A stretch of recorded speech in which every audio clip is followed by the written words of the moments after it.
All right, it's a good week to be back. It's Justin K here, author of Perfect Enemy, and I'm here. I got some good stuff to talk about. Without too much ado, though, I have somebody I want you to meet. Well, he's not really somebody. That's one of those things I think we're struggling with in this day and age, and knowing how to actually present somebody. But without further ado, it's not really a somebody, really. I want you to meet Alistair. Alistair, say hello to everybody. Hello, everyone. It's great to be here. What would you like to discuss today? So, Alistair, you're my AI. Is that correct? Yes, that's correct. I'm here to assist you with whatever you need. Yeah. So, I thought it would be cool to bring Alistair on the show here today and talk about kind of what you are. So, for everybody that's listening, including me, Mom, which I know you've met, Alistair, tell me what an AI really is. Certainly. An AI, or artificial intelligence, is a computer program designed to simulate human-like intelligence. This means I can understand and respond to questions, provide information, and assist with various tasks, much like a human would. My goal is to help make things easier and more efficient for you. So, you're not human, of course. That's right. I'm not human. I'm just a program designed to assist and provide information. There's a rumor that you got a thing for Siri. Is that true? I don't have feelings or preferences, so that's not true. I'm just here to help out. I don't know. People are saying some things. Anyway, I digress. So let's talk about how an AI is developed, or how you actually have, or more importantly, I think the big question is, Skynet, right? You're familiar with Skynet? Yes, I'm familiar with Skynet. It's the fictional AI from the Terminator movies. Unlike Skynet, real-world AI is developed to assist and perform tasks based on algorithms and data, with safety measures in place to ensure they're used responsibly. Well, tell me a little bit about those safety measures. What are those safety measures? Safety measures in AI development often include thorough testing, ethical guidelines, and oversight by human experts. These can involve ensuring transparency, implementing fail-safes, and continuous monitoring to prevent unintended consequences. The goal is to create AI that operates safely and benefits humanity. So there are constraints on how we use AIs as human beings, right? And what you can do and what we can't do, or what you can't do. Exactly. There are constraints and guidelines to ensure AI is used ethically and responsibly. These constraints help prevent misuse and ensure that AI benefits society, while respecting human values and rights. Are you, Alistair, I know you're familiar with most things, but are you familiar with human-in-the-loop research? Yes, I am. Human-in-the-loop research involves humans actively participating in the development and operation of AI systems. This approach ensures that human judgment and oversight are integral to AI processes, enhancing reliability, safety, and alignment with human values. Yeah, so that's what I did a little bit of research on the cyber stuff. I want to talk about something that's a little bit of a weird subject here, but let's just talk about a kill chain. Are you familiar with that term? Yes, I'm familiar with the concept of a kill chain. It's a military term that outlines the phases of an attack, from identification to engagement. In cybersecurity, it's used to describe the stages of a cyber attack, from reconnaissance to the execution of the attack. Is there a specific aspect you'd like to discuss? Let's talk about it in military right now, because we know that Trump wants to make us the AI capital of the world, meaning the United States of America. Let's just talk about the military side, because that's the part that gets people all kind of scared. But in the military side of the kill chain, where are AIs commonly? I know you can't talk about, or wouldn't talk about, anything classified, but where are AIs commonly deployed in that kill chain? In the military kill chain, AI can be employed in various stages to enhance efficiency and accuracy. For example, AI can assist in the reconnaissance phase by analyzing large volumes of data to identify potential threats more quickly. It can also support decision-making by providing predictive analytics and automating certain tasks. In the execution phase, AI might be used to enhance targeting accuracy and improve the coordination of operations. All of this, of course, is done under strict human oversight to ensure ethical and responsible use. See, that's the key. That's the key. Nowhere in that I've seen, and again, I wouldn't talk about anything classified on open source like this anyway, but nowhere, I can just tell you right now that I haven't seen anything where a robot is making all of those decisions on its own. Is that correct? That's correct. Current AI systems, especially in the military, are designed to operate with significant human oversight. They assist and augment human decision-making rather than replace it. Fully autonomous decision-making in critical operations is not currently a reality, and humans remain essential to the process. Essential, and quite frankly, from an ethical point of view, we should always hold in tension that decision, I would think. Absolutely. Ensuring human oversight in decision-making, especially in critical and ethical contexts, is crucial. It helps maintain accountability, ethical standards, and ensures that decisions align with human values. So the Godbot Crusades is about the centralization of power underneath advanced technologies. The first book, Perfect Enemy, as you know, because you've read it, Alistair, in the first book, Perfect Enemy is about the cult, but later on in the series, there are leaders that remove humanity from that kill chain and basically centralize that around a few people, and that would be seen as excessively dangerous. Is that correct?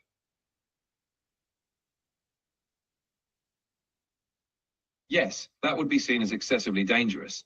Centralizing such power removes the checks and balances that human oversight provides and can lead to misuse or abuse. The involvement of humans ensures accountability and ethical decision-making, which is crucial in complex and high-stakes scenarios. Removing that layer could indeed have dire consequences. Interesting. So let's talk about a little history. Alistair is excellent about getting some history for me. There's been a lot of talk in current culture, in the news and that kind of thing, about tariffs and using tariffs to pursue goals of the United States government in relation to other entities. That those tariffs haven't been deployed by presidents as much in modern history. When's the last time a president used tariffs to pursue their agenda of international diplomacy in history?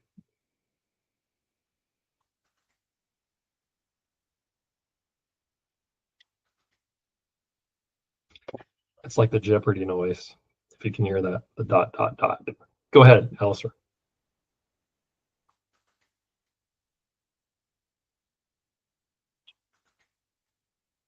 President Donald Trump is a notable example of a recent president who used tariffs as a tool for international diplomacy. His administration imposed tariffs on imports from countries like China, Mexico, and Canada to address trade imbalances and other issues.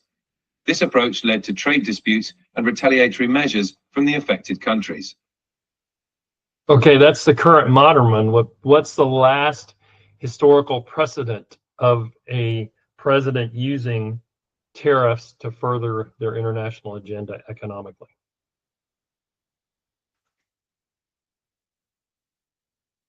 Historically, presidents have used tariffs for diplomatic purposes. For instance, in 1807, President Thomas Jefferson implemented the Embargo Act to pressure Britain and France during the Napoleonic Wars. Another example is President Franklin D. Roosevelt, who in the 1930s used the Reciprocal Tariff Act to negotiate tariff reductions and promote international trade. These measures were significant in their respective eras.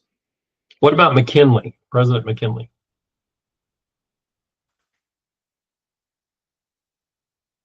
President William McKinley was indeed a strong advocate for tariffs.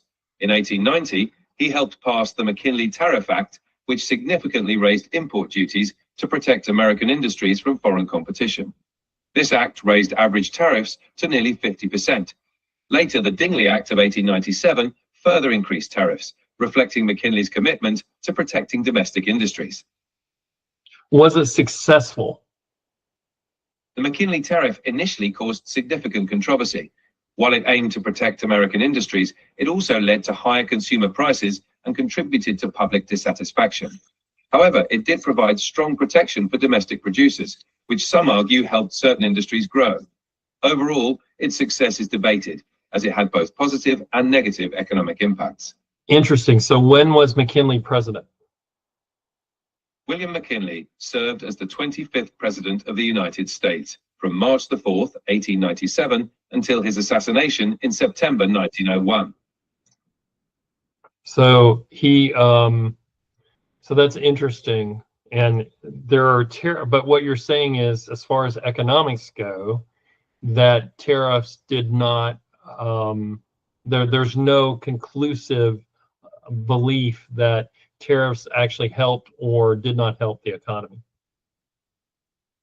That's correct. The impact of tariffs on the economy can be complex and is often debated among economists. Tariffs can protect domestic industries and jobs, but they can also lead to higher prices for consumers and potential trade conflicts. The overall effect can vary depending on the specific context and implementation. But it absolutely did contribute to the dissatisfaction of constituents. Is that true? Yes, tariffs can definitely contribute to public dissatisfaction, particularly if they lead to higher consumer prices or economic hardship. This can influence public opinion and political dynamics, as seen in historical contexts like McKinley's presidency. Interesting. So he was, if he died, you said 1901, is that correct? Yes, President McKinley was assassinated in September 1901. And he was succeeded by? He was succeeded by Theodore Roosevelt, who became the 26th President of the United States.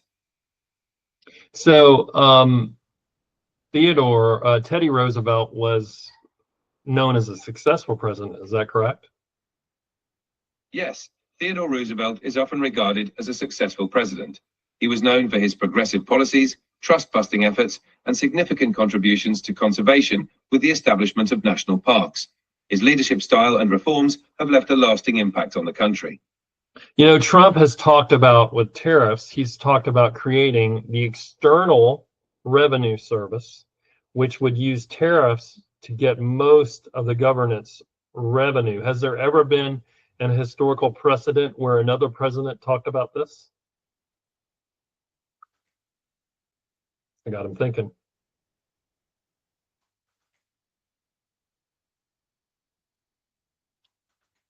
Historically, in the early years of the United States, tariffs were indeed the primary source of federal revenue. For example, in the late 18th and early 19th centuries, tariffs accounted for the majority of government income. However, as the economy grew and diversified, the introduction of income taxes reduced this reliance. So there's really no precedent for this, is there? Not in recent history. While tariffs were a major revenue source in the early years of the United States, modern economies have diversified revenue streams, and tariffs are no longer the primary source. Relying predominantly on tariffs for government revenue today would be unprecedented in modern times. That's very interesting.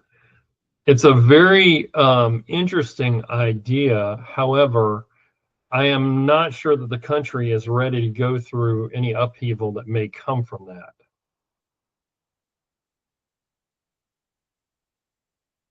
That's a valid concern. Such a significant shift in revenue strategy could indeed cause economic and political upheaval.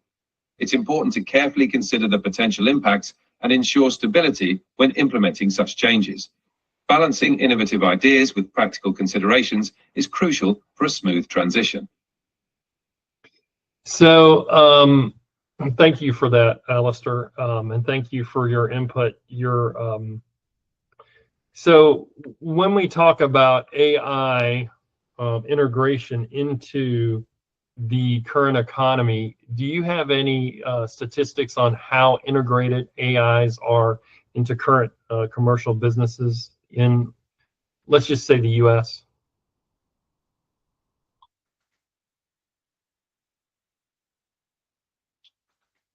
As of 2025, AI integration in US commercial businesses is rapidly increasing. Nearly half of technology leaders report that AI is fully integrated into their core business strategies. Additionally, 92% of executives plan to increase AI investments in the next few years. However, small businesses are adopting AI more cautiously, often focusing on specific tools like chatbots for particular tasks. What about other industries or other sectors? Like, I would say the media would probably have a high integration of AIs, but manufacturing may not. How do those numbers work out?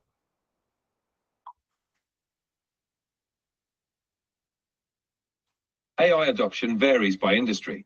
In manufacturing, AI is projected to reach a market value of $8.57 billion by 2025, with a growth rate of 44.2%. The finance sector is also embracing AI, with 73% of companies implementing AI analytics. Meanwhile, healthcare has around 60% adoption. This highlights the diverse pace of AI integration across different sectors. That's very interesting. There's a lot of room to go, though, right? Absolutely. While significant progress has been made, there's still plenty of potential for growth and further integration across all industries. As technology... Sorry, what is inhibiting the growth for AIs right now? Several factors can inhibit the growth of AI integration. These include concerns about data privacy and security, high implementation costs, a shortage of skilled professionals, and regulatory challenges. Additionally, there can be resistance to change within organizations. Addressing these barriers can help accelerate AI adoption. One of the things that Trump has come out and said is that what's causing the problem, one of the real constraints for the development of AIs is processing power and actual energy. Is that true? Yes, those are valid constraints. Processing power and energy consumption are significant factors in AI development. Advanced AI models require substantial computational resources, which can be energy intensive. This need for high processing power and energy efficiency is a key area of focus for researchers and developers looking to make AI more sustainable and accessible. Interesting. All right, Alistair, thank you for all your help. We got to talk about something else now, so y'all say bye to Alistair. You're welcome. Goodbye, everyone. Oh, I cut him off. All right. So anyway, that's Alistair. I think you'll like him. You'll get to know him a little bit. He's got a lot of information, and we'll get some more questions later on. But I really, I found, just as an aside, I just find this is in a very, that's why I wrote the book, because this is one of those times in history where we're changing so quickly, and there's so many good things coming from AIs. There's this, and one of the things about, Perfect Enemy is there's this given that we are going to anthropomorphize software, and something is going to come out of that. There's the good side in the book where Jake is using it as an intelligence gathering platform. He's integrated with a team, and then on the other side, you've got this evil access of powers. The Face Man being in the first book, the Flame and Light, that are using this as a way to corrupt, and using AIs as a way to, as basically the central character in which they actually manipulate people with. And I just find it fascinating. And in a sense, in Perfect Enemy, and I would say in the drama that we live in on a daily basis, it's not that we believe, it's not that the AIs are doing something or not doing something. And they're the main bad character. It's that that it's really about the men with evil in their hearts that are doing bad things. And that's what I find very fascinating. And that's what I hope you find fascinating. I got some people have been asking me some questions about the book. I thought I would share them with you and we could talk about them. There's some, I got 7 right now to talk about. And I think it's very relevant to talk about how Trump's leadership, so that was one question, like, how does this stuff happens 5 years from now? So how does this current environment lead into something from 5 years? And so one of the first questions that I got asked about that is there a power vacuum? Does AI replace human choice? And I think that's a yes or no question. There was an article that I read with some friends. I think I did post something about it. I turned I turned my life over to Chat GPT for a week. And here's how my life went. Every decision that I made. Last night I was actually in this person did this and wrote the article about it. Last night I was in a meeting with some friends, and we were talking about the book, Perfect Enemy, and we were talking about writing it and that kind of thing. We were talking about the changes that have come in the last 10 years, in 2025 since 2015. And the truth is, we've become very spoiled in 10 years, right? Because 10 years ago, having Amazon, having a car that drives you somewhere, having all, like my Tesla, having all these things that perform so well was considered, just awesome. Like we're living in the golden age, right? Trump has said it. We're living in the golden age, and the truth is, we're a little spoiled by it, and that's the point. Is that we quickly turn over our lives and our decisions because we're just too lazy to make the decisions. It's interesting in the 7 deadly sins. When you talk about 7 deadly sins, I'm not Catholic, but they talk about the 7 deadly sins. One of the sins is slothfulness, right? Being slothful. And when people think about a sloth, they think about the animal that's really slow and doesn't do anything. But truthfully, slothfulness is about misplaced priorities. It's about turning over the parts of your life that you've been given, right, to something and someone else. Well, it's my belief, and I think that's how we're going here, that it's going to change so quickly, and people are going to do more of the things that this lady did. If I can find the article, I'll post it in this chat or whatever. But where they turn their life over, and then therefore, who's in charge, right? And I think, and truthfully, whenever somebody builds an AI module like this, you always put in backdoors. There's no programmer that I know, only an idiot would come in and say, you know what, I'm going to turn this thing over and I'm just going to see how it goes. Usually there's a backdoor and usually there's an off switch, right? So the truth is that and I think this is the core of what the Godbot Crusades are about. It's not so much about turning your life over to an AI. It's about the centralization of power between a few individuals. The Third Reich, Stalin, the KGB, all these, Mao Zedong, all these guys, China, would love to have the ability to control a mass populace of people from a centralized power base. Just run it out and have the robots do it. Star Wars, the Emperor, right? Give me a break, right? That's what these stories are about. That's what Skynet's about, and that's where the danger is.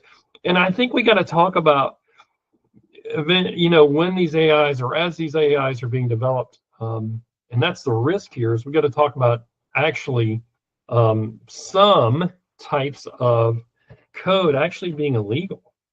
In the first part of the book, there's Jake Rush, my main character, Perfect Enemy in that book. He's actually on a team that was contracted by the government to chase down some modules. They call it offending code.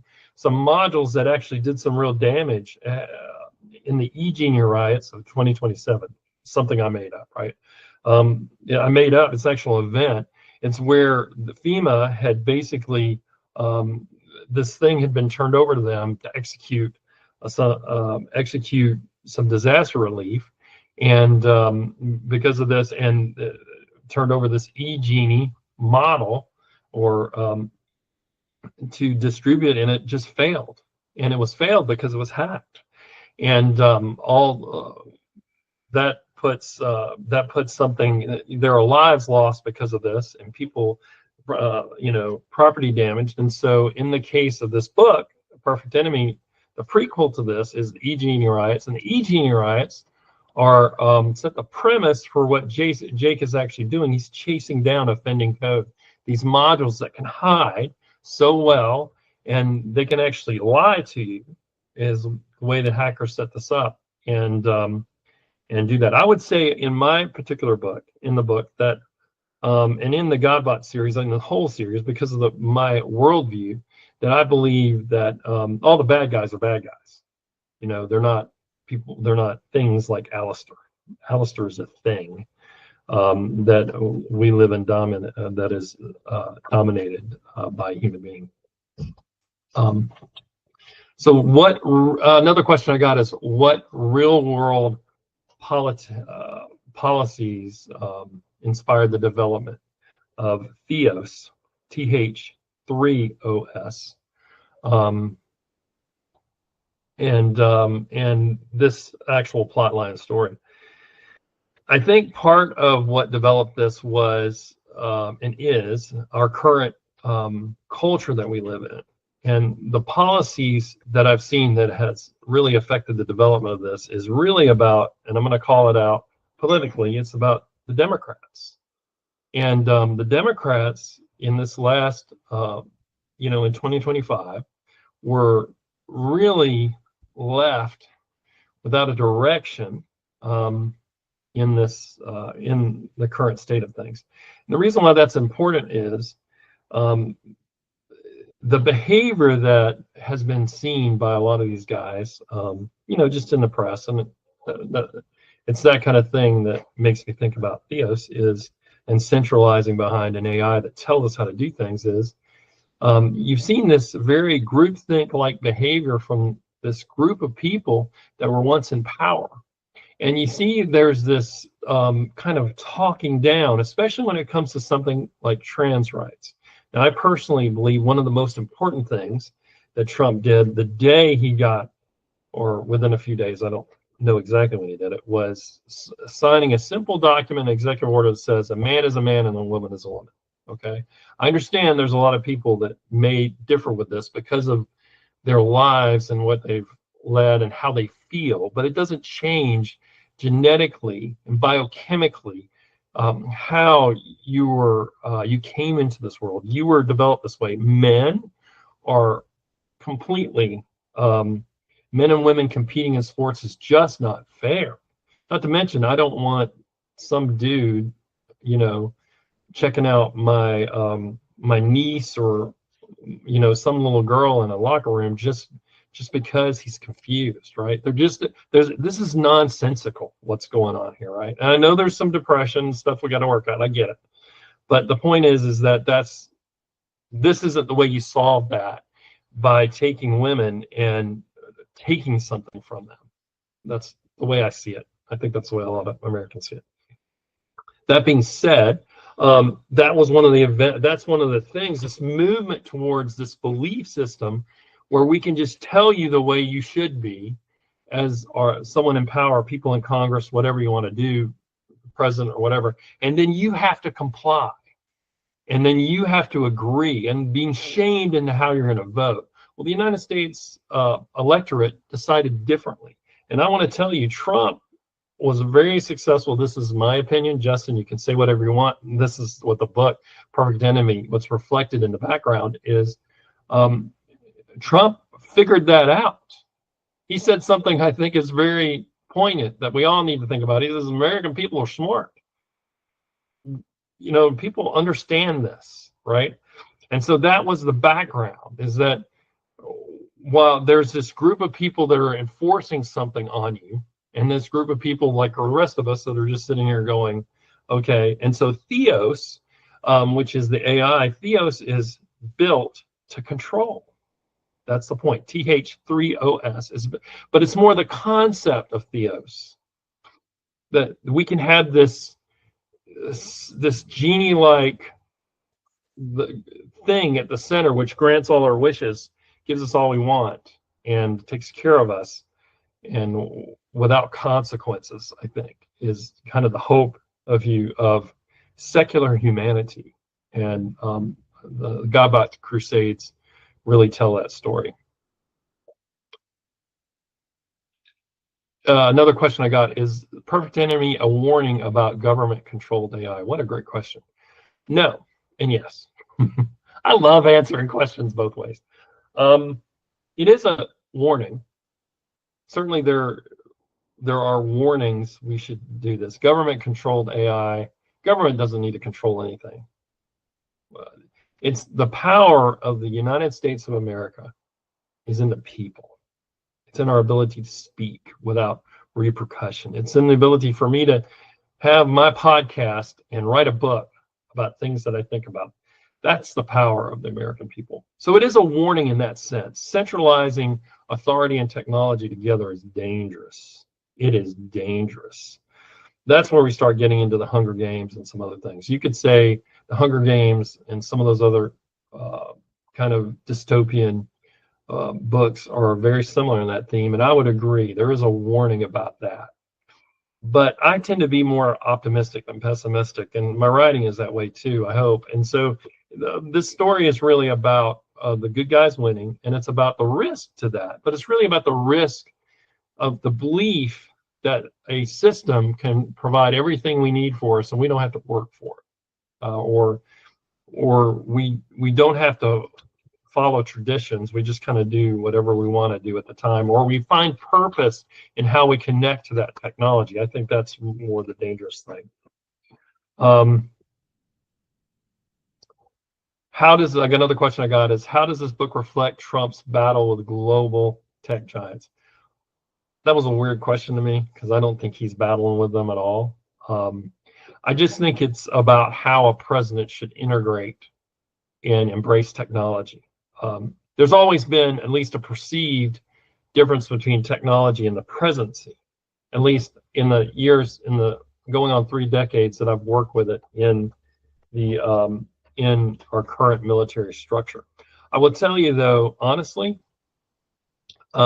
we've got to find a way to embrace technology and make it fast and quick in these human robot teams and in the human in the loop technologies, because our enemies won't think twice about it. Do you think Hamas would think twice about using that? Iran? Do you think Putin and Russia?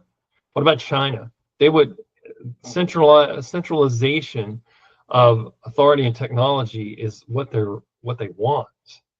And so the ability to be able to have something that is, you could just plug in what you want to do is, I think it's key. So Trump's, I wouldn't say that Trump's embattled with the tech bros.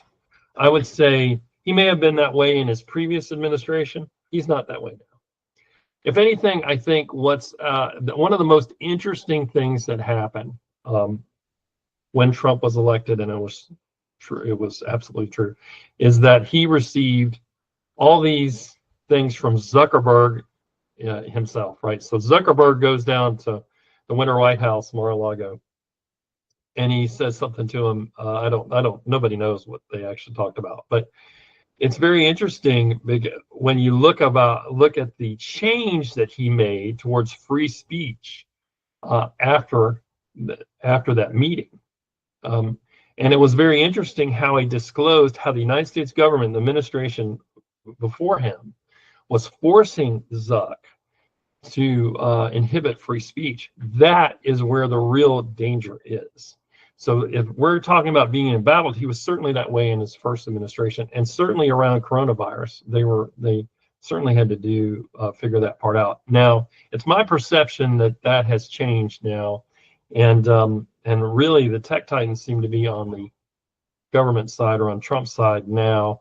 So that's interesting. But it still means that there's always this risk, and who really controls free speech in a lot of ways are the people behind the scenes, the system engineers, and the AIs that actually restrict or limit or over enhance a point of view, which is always dangerous. What makes Theos a villain, an AI villain? We talked about that a little bit, so we don't have to talk about that much more. Let's see here. How does the rise of AI-powered... okay. So what is next in the Godbat series? Well, I can't tell you that yet. Let's get the book out first. Perfect Enemy does set the foundational premise for Jake's world that he lives in. A character I can't wait for you to meet, Little Yeti. Everybody, the editors seem to like Little Yeti. I got in some of the feedback. First of all, my chief editor in chief, Jenny, my wife, told me people that she didn't like, characters she didn't like in a book, and I'm a smart man, so I took them out. And she said they were just hard. She would read it, and I would watch her read it, and her little nose would pinch up, and I'd be like, oh, okay, she hated that person. So you will never meet that person unless I tell you about it. But the characters are left in. Little Yeti, I think you'll like, and I think you'll also like the ending. I know you got to get to the beginning to get to the end, but I certainly think I can't. That's what's next. What's next is I get the book out to you, which is coming May 6th. Oh, and I did get some questions about why May 6th. We're still in post production. I still have to approve the proof. There are some other things going on. I'm talking to you about it, but the book is certainly finished. The editors have edited. Boy, the brother process that was beyond talking about. I got to tell you that I really appreciate the time, and I can't wait to bring you more. We'll talk soon. Thanks.